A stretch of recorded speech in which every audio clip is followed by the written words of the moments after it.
하두셋. 안녕하십니까. 사마에럴입니다. 김성동 교수님저 제5판 형법총론 제1회도 193페이지 로마자 2번 양벌규정상 자유인의 위반행위와 법인에 대한 형벌 부과 요건의 관계를 보도록 하겠습니다. 사마에럴TV 질차 구독 추천을 부탁드리고 유튜브 구독을 권합니다. 로마자 2번 양벌규정상 자유인의 위반행위와 법인에 대한 형벌 부과 요건의 관계. 양벌 규정은 법인 처벌을 위해 법인의 추가적 처벌 조건을 규정하고 있지만 앞에서 살펴보았듯이 종권 등 위반 행위 사례 유형의 경우에만 그러하고 대표자 위반 행위 사례 유형의 경우에는 자연인인 대표자의 업무 관계적 위반 행위만 있으면 법인을 처벌할 수 있도록 하고 있다. 어느 경우에든 자연인 위반 행위자의 범위에도 일정한 제한이 있고 그 위반 행위도 일정한 요건이 충족되어야 한다. 특히 자연인 위반 행위가 어느 정도의 범죄 성립 요건을 갖추어야 법인을 처벌할 수 있는지에 따라 법인 처벌 모델에 대한 해석도 달라질 수 있다.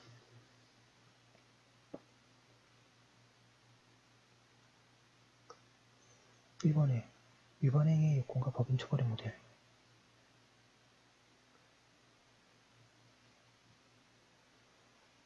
양가로 1번에 자연인 위반 행위자의 범위. 법인의 대표자에는 그 명칭여하를 불문하고 당의 법인을 실질적으로 경영하면서 사실상 대표하고 있는 자도 포함된다. 이와 같은 요건을 충족시키는 한 대표자라고 하기 위해서는 그 직위와 또는 대표자로 등기되어 있는지 여부를 불문한다.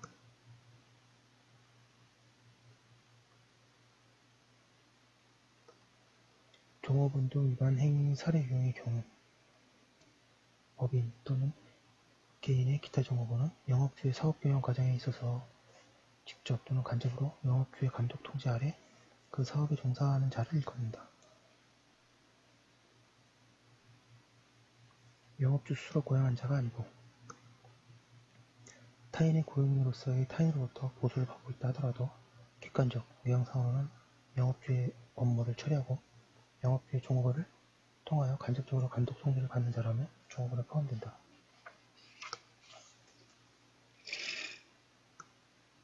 160페이지 영업주의 피용자가 자기의 업무 보조자로서 사용하고 있는 자도 종업원이 된다. 법인의 사용인에는 법인과 정식 고용계약이 체결되어 근무하는 자뿐만 아니라 그 법인의 업무를 직접 또는 간접으로 수행하면서 법인의 통제, 감독하에 있는 자도 포함된다. 대리인은 독립적인 관계에서 위임을 받은 대리인이 아니라 예컨대 상사 지배인과 같이 종업원의 신분을 가지고 있는 자를 의미한다. 양벌 규정의 적용 대상에 대한 판례의 태도. 대법원은 동그라미 1번에 건설기계 대여업을 공동 경영하기로 하여 연명으로 신고하고 그중 1인을 대표자로 한 경우 그와 같은 연명 신고를 위한 관리계약을 체결하였다는 사유만으로 그 대표자와 구성원 사이에 당연히 도로법상 양벌 규정이 적용되는 법인과 대리인, 사용인 기타의 종업원 관계에 있다고 할 수는 없다고 한다. 반면에 대법원은 동그라미 2번에 A중기회사의 대표이사인 갑이 자신 소유의 중개에 대하여 A법인과는 무관한 을에게 일체의 관리를 위임하였는 바 을이 건설기계관리법 소정의 위반 행위를 한 경우에 건설기계관리법 위반죄로 처벌할 수 있는 자는 직접 행위자인 을과 을이 고용한 업무주인 중기 소유자 갑일 뿐만 아니라 갑을 사용으로 하는 A법인은 양벌 규정을 이유로 처벌될 수 없다.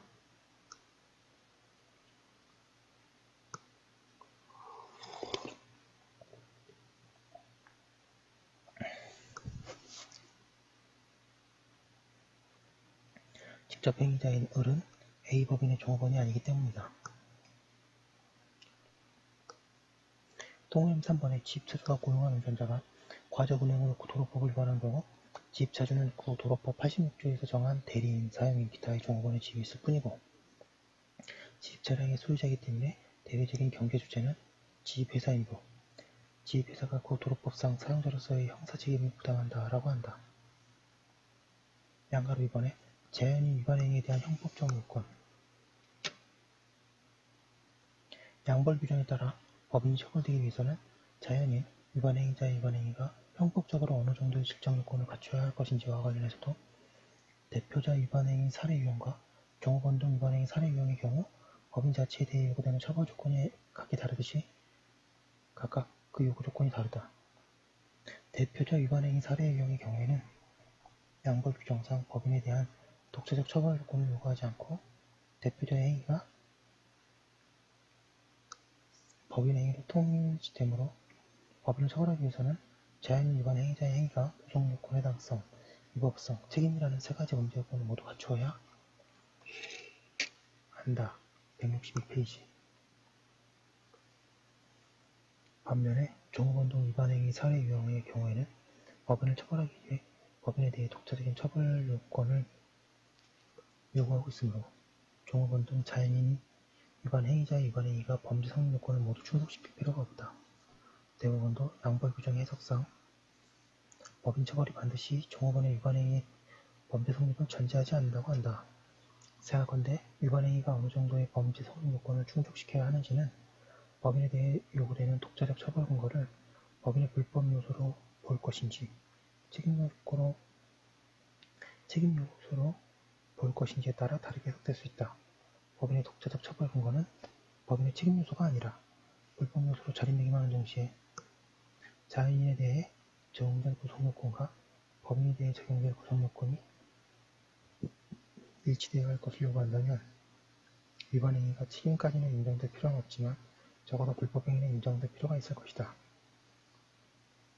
양각 한 번에 법인 처벌 모델, 종속 모델인가 독립 모델인가 양벌 규정상의 법인의 독자적 처벌 근거와 자연인의 위반 행위에 대해 요구되는 요건의 상호관계를 고려할 때 법인에 대한 형사 책임을 인정하는 양벌 규정의 태도가 종속 모델에 입각한 것으로 볼지 독립 모델에 입각한 것으로 볼지가 문제된다. 법인 처벌을 위해 자연인의 업무 관련적 위반 행위만을 요구하고 법인에 대해 독자적 처벌 근거를 요구하지 않는다면 법인 처벌은 전적으로 자연인의 위반 행위에 종속될 수밖에 없다. 종속 모델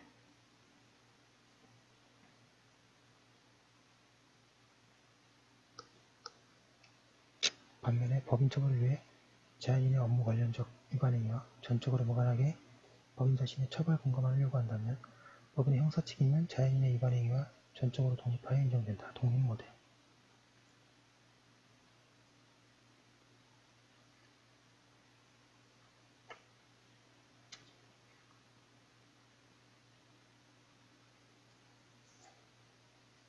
이와 같은 분류에 따르면 양벌 규정의 해석상 대표자 위반 행위 살해 유형의 경우 법인 처벌은 종속 모델에 입각하고 있음이 분명하다.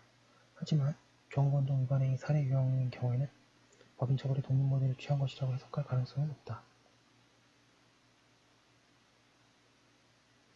양벌 규정인 법인 처벌을 위한 독자적 처벌을 규정하고 있는 결과 종업원의 위반 행위의 범죄 성립 여부와 무관하게 법인에 대해 형벌을 부과할 수 있는 전제가 만들어졌기 때문이다. 양벌 규정은 법인의 형사 처벌을 위해 종업원 등의 위반 행위 그 자체를 162페이지 전제라고 있음을 근거로 삼아 종업원의 위반 행위의 존재 그 자체를 최소한 법인 처벌을 위한 단순한 결과 또는 법인 처벌을 위한 객관적 처벌 조건으로 보고 있는 것이라고 볼 여지도 있다. 양벌 규정상 법인의 독자적 처벌 근거인 감독 의무 위반을 법인의 과실로 포함하고 종업원의 위반 행위가 고의범에 해당함에도 불구하고 법인에 대해서는 과실범의 성립을 인정하는 일부 견해도 이와 같은 입장으로 이해할 수 있다.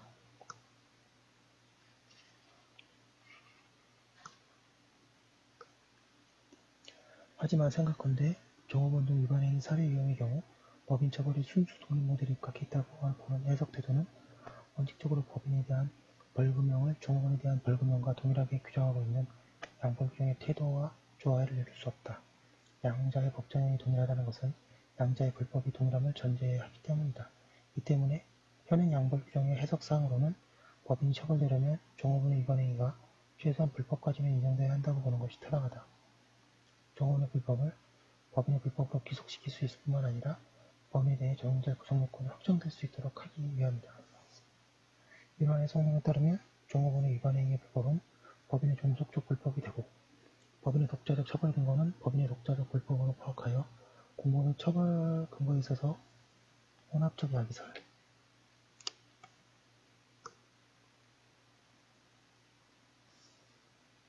이 설명하는 불법 구조와 유사하게 이 양자를 법인에 대한 혼합적 불법으로 인정할 수 있게 된다.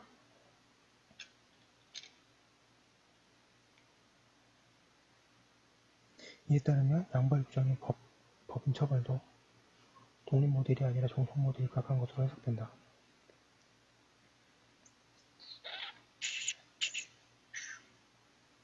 따라서 이른바 조직화된 무책임 사례와 같이 법인 처벌을 종업원 등의 일반 행위와 전적으로 무관하게 근거될 수 있는 진정한 의미의 독립 모델은 입법론으로만 가능한 것으로 보아야 한다. 163페이지 양벌 규정의 종업원 등 위반 행위 사례 유형의 경우에 법인 처벌 모델을 종속 모델로 파악하더라도 법인 처벌을 위해 항상 동시에 종업원까지도 처벌되어야 할 것으로 해석할 필요는 없다. 종업원 등의 위반 행위의 책임이 탈락되어도 대표자 위반 행위 사례 유형의 경우와는 달리 법인을 처벌하는 데 지장이 없다. 뿐만 아니라 자연인 위반 행위자가 자체적으로 범죄 성립 요건을 충족시키더라도 법인 처벌의 요건을 충족시키는 한 양자가 동시에 처벌되는 경우도 가능하고 반대로 법인이 처벌된다고 해서 전가 책임이 인정되는 것이 아닌 한 자연인 위반 행위자도 여전히 처벌될 수 있다고 해석될 수 있다고 하고 있습니다. 2번에 양벌 규정의 법적 성격 양벌 규정이 법인에 대해 형사 책임을 인정하기 위한 자연인의 업무 관련적 위반 행위 외에 법인에 대해서도 추가적, 독자적 처벌 근거를 요구하고 있는지 그리고 그 처벌 근거의 내용이 무엇인지에 따라 양벌 규정의 법적 성격도 달라진다. 양벌 규정의 대표자 위반 행위 사례 유형의 경우에 법인에 대해 아무런 추가적 처벌 근거를 요구하지 않고 자연인의 업무 관련적 위반 행위만으로 법인을 처벌할 수 있는 것으로 규정하고 있으므로 양벌 규정이 법인의 처벌을 자연인의 위반 행위에 전적으로 귀속시키는 귀속규범의 성격을 가지게 된다.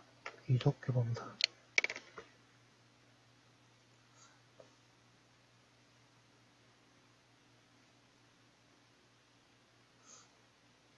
반면 종업원 등 위반 행위 사례 유형의 경우에는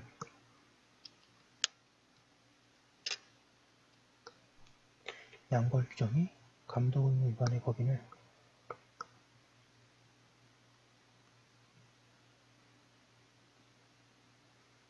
추가적, 독자적 처벌 근거로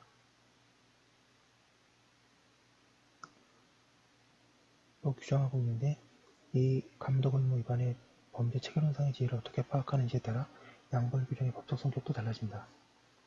이를 불법 요소로 이해하는 동시에 그 내용을 순서 과실로 보게 되면 법인의 불법은 자연인 위반 행위의 불법과 별개의 불법이 되므로 양벌 규정 자체가 법인에 대해 새로운 구속요건을 창설하는 규범적 성격을 띠게 된다. 구속요건 창설 규범설 하지만 양벌 규정상의 감독 의무 위반을 법인의 과실로만 해석할 수 없음은 앞에서 설명하였다. 뿐만 아니라 법인에 대한 형사 책임을 과실범으로 보게 되면 고의범에 해당하는 과실범의 위반 행위와 법정형과 법인에 대한 법정형을 동일하게 규정하고 있는 양벌 규정의 태동에도 조화되지 않는다. 종업원의 위반 행위의 불법을 종속적 불법으로 삼아 여기에 법인의 독재적 불법을 추가적인 것을 법인의 혼합적 불법으로 이해하는 입장에서 보면 자연인의 위반 행위 불법이 법인에 귀속되는 것으로 볼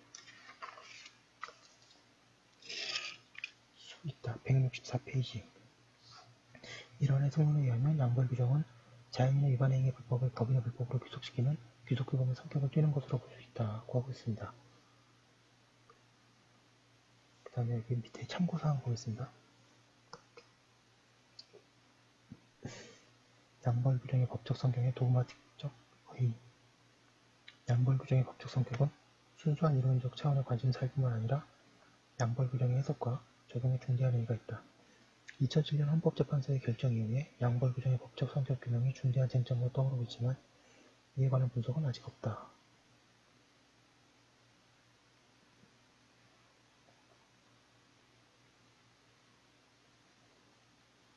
양벌 규정은 귀속규범적 성격을 가진 것으로 파악하면 법인의 형사책임 인정을 위한 실체법적 요건과 절차법적 요건이 모두 자연인의 위반 행위를 기준으로 결정된다.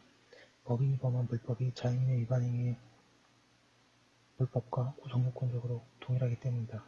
이에 따르면 예컨대 공소시효도 자연인의 위반 행위에 대한 공소시효가 법인에 대해 인정될 공소시효가 되고 자연인에 대한 위반 행위가 친고죄에 해당하면 법인에 대해 적용될 구속요건도 친고죄에 해당하게 되어 전자에 대한 고소가 있으면 후자에 대한 고소는 별도로 제기되지 않아도 무방하다.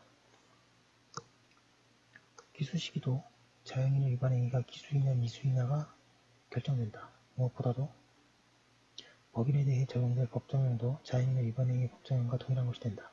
이는 양벌부량의 입법 모델상 종속 모델과 결부될 수 있고 철저하게 개인형법의 도그마틱을 기초로 법인 처벌을 인정하는 태도의 반영이라고 할 수 있다. 반면에 양벌 규정을 구속요건 창설 규범으로 파악하면 법인의 형사책임을 인정하기 위한 실체법적인 요건과 절차법적 요건은 양벌 규정이 자체적으로 규정하고 있는 법인에 대한 처벌 근거를 기준으로 결정된다. 위반 행위의 불법과 법인의 불법이 구속요건적으로 일치하지 않기 때문이다. 자연인의 위반 행위는 법인 처벌을 위한 단순한 결과 또는 객관적 처벌 조건에 불과하기 때문이다. 이에 따르면 기수와 미수의 구별, 공소시효 기간, 신고죄 여부 등은 자연인의 위반 행위를 기준으로 삼는 것이 아니라 양벌 규정을 통해 새롭게 만들어져 법인에 대해 적용될 새로운 구속요건을 기준으로 삼게 된다. 특히 양벌 규정상의 법인에 대한 추가적 처벌 근거의 과실을 보게 되면 종업원 등 위반 행위 사례 유형의 경우 종업원의 위반 행위가 고의범이라고 하더라도 법인에 대해 과실범의 형사책임을 지우게 된다는 결론이 되고 이에 따르면 양벌 규정은 법인에 대해 적용될 과실범의 구속요건을 창설하는 근거 규범으로서 종업원의 위반 행위를 구속요건적 결과 내지 객관적 처벌 조건으로 취급하게 된다. 이는 법인 처벌을 독립 모델에 입각한 것으로 보는 태도로 이어지고 법인 처벌을 개인형법의 도그마틱으로부터 분리시켜 단체형법 고유의 법이론을 발전시키고 이를 율법의 기초이론으로 삼을 수 있게 해준다고 하고 있습니다.